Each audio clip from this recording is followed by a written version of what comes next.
Bismillahirrahmanirrahim. Assalamualaikum warahmatullahi wabarakatuh. Alhamdulillahirabbil alamin. Alhamdulillahilladzi ja'ala laila wan nahara khilfatan liman arada ayyadzakara aw arada syukura. Alhamdulillah, pada kesempatan yang berbahagia kali ini kita bisa bertatap muka kembali. Kita bisa berjumpa meski melalui media daring atau online. Saya yakin kita semuanya masih diberikan kesehatan oleh Allah Subhanahu wa taala dan insyaallah akan tetap dan terus diberikan kesehatan supaya kita bisa beraktivitas seperti biasanya. Meski kita semuanya sedang dalam masa-masa karantina mandiri di rumah masing-masing atau di rumah saudaranya, hal ini tidak menyurutkan niat kita untuk tetap belajar, untuk tetap menimba ilmu. Oleh karena itu, dalam kesempatan kali ini saya akan menyampaikan materi fikih, materi yang biasa kita dapatkan, kita pelajari bersama dalam kegiatan mingguan di Al-Azhar Boarding School Yogyakarta. Kemudian pada kesempatan kali ini saya akan menyampaikan bab puasa dalam materi fikih ini. Kenapa? Karena beberapa hari ke depan kita sudah memasuki bulan suci Ramadan. Oleh karena itu, saya kira bab puasa adalah bab yang paling tepat untuk saya sampaikan supaya kita bisa lebih memahami apa yang dimaksud dengan puasa, kemudian syarat-syaratnya, rukun-rukunnya, hal-hal yang membatalkan, dan lain sebagainya.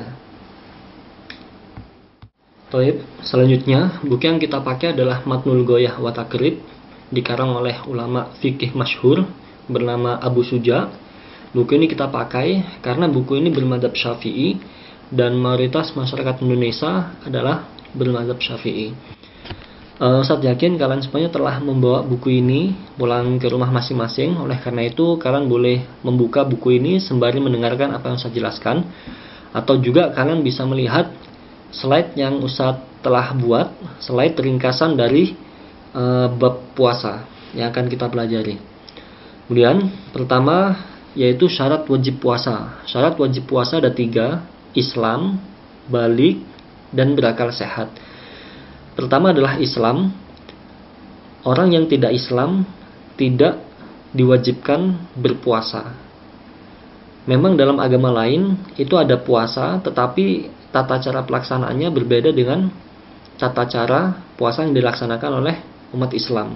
Oleh karena itu, kita sebagai umat Islam, kita mempunyai tata cara pelaksanaan seperti yang kita pahami secara umumnya.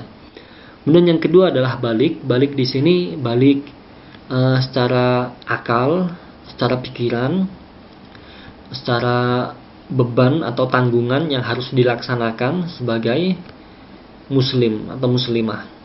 Kemudian yang ketiga adalah berakal sehat atau tidak gila, yang artinya saudara-saudara kita yang akalnya belum sempurna atau tidak sempurna, maka tidak diwajibkan untuk melaksanakan puasa.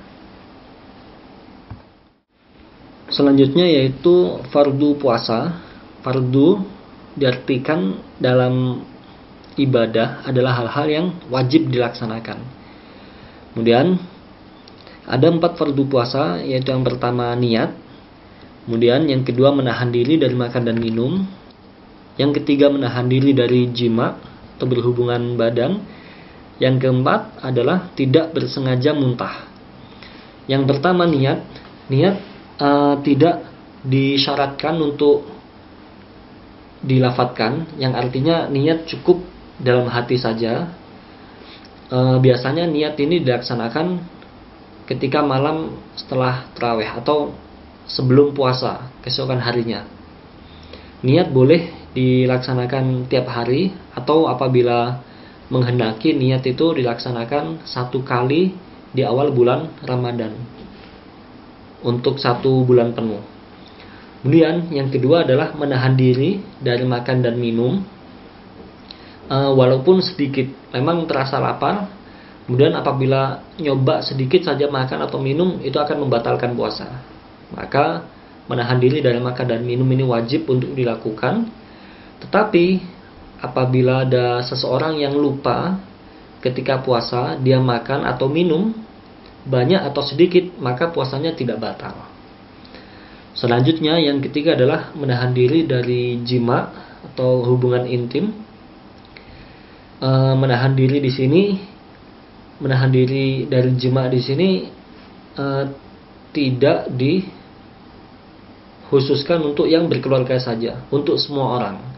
Jadi apabila ada yang belum berkeluarga, dia melaksanakan jima pada bulan puasa atau ketika puasa, maka dia mendapatkan dosa 2 kali.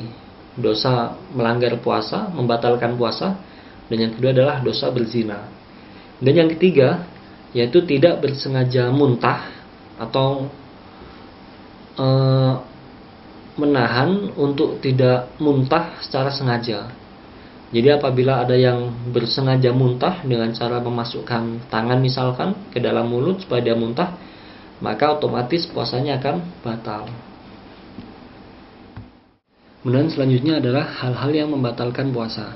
Di sini ada 10 poin yang menjelaskan tentang apa saja yang dilakukan ketika puasa, ketika bulan puasa atau ketika puasa itu dapat membatalkan puasanya. Yang pertama adalah memasukkan benda ke dalam perut dan kepala.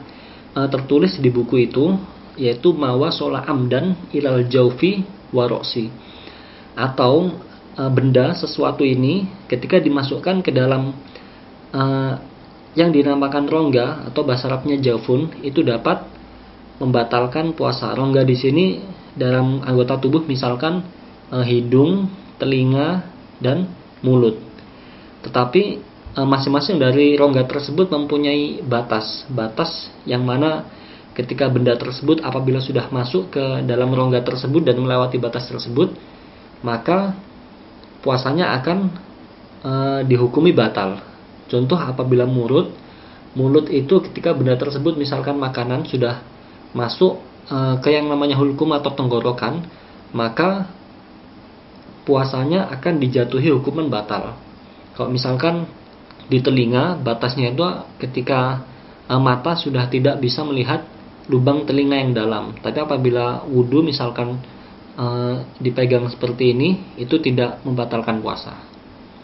Dan selanjutnya adalah pengobatan melalui 2 jalan. Ini depan dan belakang. Al-huknah ila sabila ini. Yang dimaksud dengan pengobatan di sini adalah memasukkan benda atau obat melalui 2 jalan, depan dan belakang. Misalkan sakitnya ambeien, dia memberikan obat ke dalam atau memasukkan obatnya tadi ke dalam dubur, maka itu bisa membatalkan puasanya. Atau misalkan orang yang sudah tua kemudian sakit, dia memasukkan kateter ke dalam lubang di kelaminnya, itu bisa juga membatalkan puasanya. Kemudian selanjutnya yang ketiga adalah muntah dengan sengaja. Muntah dengan sengaja di sini tadi sudah saya jelaskan di yang sebelumnya. Apabila muntahnya itu sengaja, maka puasanya akan dihukumi batal. Tapi apabila muntahnya itu tidak sengaja, maka puasanya tidak batal asalkan muntahannya itu tidak tertelan dengan sengaja atau dimasukkan lagi. Seperti itu. Dan yang keempat adalah hubungan intim. Ini juga tadi sempat saya jelaskan. Hubungan intim di sini konteksnya lebih berat, yang artinya apabila orang melanggar puasa dengan melaksanakan hubungan intim, maka puasanya dihukumi batal, dan orang yang melaksanakannya dikenai denda berupa puasa selama 2 bulan, dan apabila tidak bisa melaksanakannya maka harus memberi makanan pokok pada fakir miskin sejumlah 60 orang. Kemudian selanjutnya yaitu yang ke-5, keluar mani sperma sebab persentuhan. Ini dijelaskan di bukunya itu inzal bimubasyarah, yang artinya keluar maninya ini disengaja sebab persentuhan. Bisa dengan sendiri atau yang biasa disebut dengan masturbasi atau dengan lawan jenis, seperti itu. Kemudian haid dan nifas, ini juga membatalkan puasa. Kemudian hal yang membedakan perempuan ketika haid dan nifas, apabila ketika haid dan nifas mereka tidak sholatnya itu tidak diganti, tetapi dalam puasanya itu harus tetap diganti, seperti itu. Dan yang sebelum terakhir yaitu gila, tadi juga sempat saya jelaskan apabila seseorang tuh gila ketika di pertengahan puasa, orang sudah puasa kemudian pada pertengahan puasa dia menjadi gila atau hilang akalnya, maka puasanya dijatuhi batal. Juga berlaku dengan murtad, ketika seseorang melaksanakan puasa dan dia murtad pada pertengahan keadaan puasanya, maka dia juga dihukumi batal puasanya. Baik, demikian penjelasan Ustaz yang bisa saya sampaikan berkenaan materi fikih bab puasa. Semoga apa yang telah kita pelajari bersama bisa kita ambil manfaatnya dan bisa menjadikan puasa kita lebih bermakna dalam puasa bulan suci Ramadan di tahun ini. Terima kasih. Syukran minal hadza. Wassalamualaikum warahmatullahi wabarakatuh.